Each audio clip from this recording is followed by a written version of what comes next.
আসসালামু আলাইকুম সুপ্রিয় দর্শক, আশা করি সকলে ভালো আছেন। আজকে আমি কথা বলবো শিশুদের ঠান্ডাজনিত সমস্যা নিয়ে। যেহেতু শীতকাল শুরু হয়েছে, অভিভাবকগণ প্রায়ই আমাদের ডে টু ডে প্র্যাকটিসে সন্তানদেরকে নিয়ে আসছেন ঠান্ডা কাশি নিয়ে। তাদের প্রায়শই একটা প্রশ্ন থাকে, আমার বাচ্চার কি নিউমোনিয়া হলো নাকি অন্য কিছু। তো অ্যাকচুয়ালি এই ঠান্ডাজনিত সমস্যার কারণগুলি থেকে আমরা সাধারণত জানতে পারি এগুলি কি কারণে হয়ে থাকে। যেমন ধরেন অ্যালার্জিজনিত কারণে, কারো অতিরিক্ত ঠান্ডা শ্বাসকষ্ট হয়ে থাকে, কাশি হয়ে থাকে, এটা একটা সমস্যা হয়ে থাকে। আবার অনেক ক্ষেত্রে এগুলি জীবাণু ঘটিত হয়ে থাকে, যেমন কিছু ভাইরাস, কিছু ব্যাকটেরিয়া, এইসব দিয়ে হয়ে থাকে। এগুলির মধ্যে মোস্ট কমনলি আমরা প্রায়শই যেটা পাই ভাইরাসজনিত, তাকে বলি আমরা ব্রঙ্কিওলাইটিস। আর ব্যাকটেরিয়াজনিত সেগুলিকে আমরা বলি নিউমোনিয়া সাধারণত। এই ব্রঙ্কিওলাইটিস এবং ব্রঙ্কোনিউমোনিয়া দুটোই কিন্তু বাচ্চাদের প্রেজেন্টেশন মোটামুটি একই রকমের হয়ে থাকে। ইনিশিয়ালি কাশি হওয়ার পরে আস্তে আস্তে দেখা যায় শ্বাসকষ্ট উঠে যায়। তাহলে কোনটা ব্রঙ্কিওলাইটিস এবং কোনটার ক্ষেত্রে আমরা সবচেয়ে বেশি সতর্ক হব? অ্যাকচুয়ালি ব্রঙ্কিওলাইটিস মোস্টলি এটা ভাইরাল, এর জন্য খুব একটা চিকিৎসার প্রয়োজন হয় না।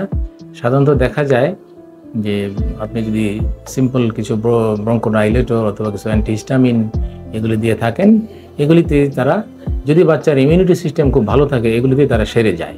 বাট এটা যদি নিউমোনিয়া হয়ে থাকে, তো সেক্ষেত্রে কিন্তু আপনার অবশ্যই শিশু বিশেষজ্ঞ পরামর্শ নিতে হবে এবং সেক্ষেত্রে প্রপার অ্যান্টিবায়োটিকের প্রয়োজন হতে পারে। তাহলে আপনি কিভাবে বুঝবেন আপনার বাচ্চার কি ব্রঙ্কিওলাইটিস হলো নাকি ব্রঙ্কোনিউমোনিয়া হলো? সাধারণত ব্রঙ্কিওলাইটিসের বাচ্চাগুলির আমরা বলি ট্রাইড, হাসি, কাশি এবং বাসি। বাচ্চা থাকে প্লেফুল, তাদের কাশি থাকে এবং বাসি বলতে আমরা স্টেথোস্কোপ দিয়ে শুনি তার চেস্টের মধ্যে রঙ্কাই বা ক্রিপিটেশনস, এই ধরনের কিছু অ্যাডেড সাউন্ড পাওয়া যায়। তো হাসি, কাশি, বাসি, বাচ্চার শ্বাসকষ্ট, বাট বাচ্চা ইজ প্লেফুল। তো এরকম যদি হয় তাহলে এটা আমরা ধরে নিতে পারি এটা ব্রঙ্কিওলাইটিস।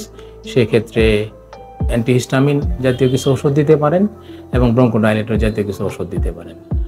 বাট যদি বেশি শ্বাসকষ্ট নিয়ে হয়ে যায়, তাহলে সেক্ষেত্রে আপনাকে অবশ্যই হাসপাতালে ভর্তি করতে হবে, কারণ সেক্ষেত্রে প্রধান চিকিৎসাটাই হলো ওকে অক্সিজেন দেয়া।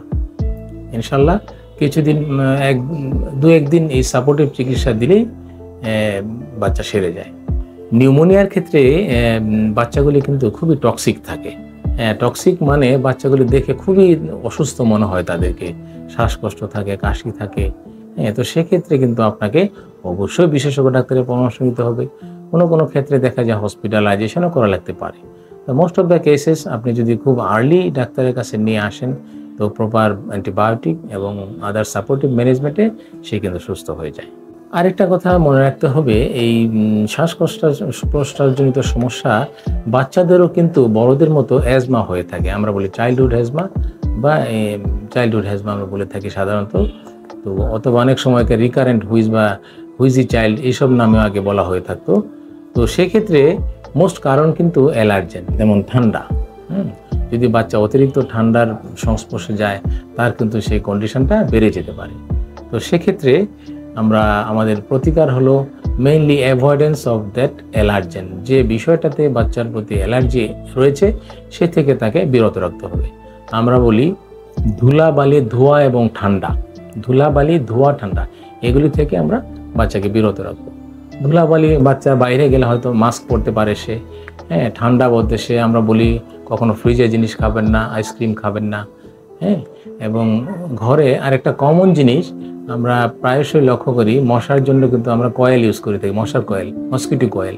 তো এই মসকিটো কয়েলের যে ধোঁয়া, সেটা কিন্তু ওই অ্যাজমার পেশেন্টের জন্য খুবই ক্ষতিকর। আমরা এদিকে খেয়াল রাখবো, আমরা প্রয়োজনে মশায় টাঙিয়ে ঘুমাবো, মসকিটো কয়েল ব্যবহার করব না। আশা করি ভিডিওটি আপনাদের পছন্দ হয়েছে। ইনশাল্লাহ পরবর্তী কোনো এক সময় আর অন্য টপিক নিয়ে কথা বলবো। সবাই ভালো থাকবেন।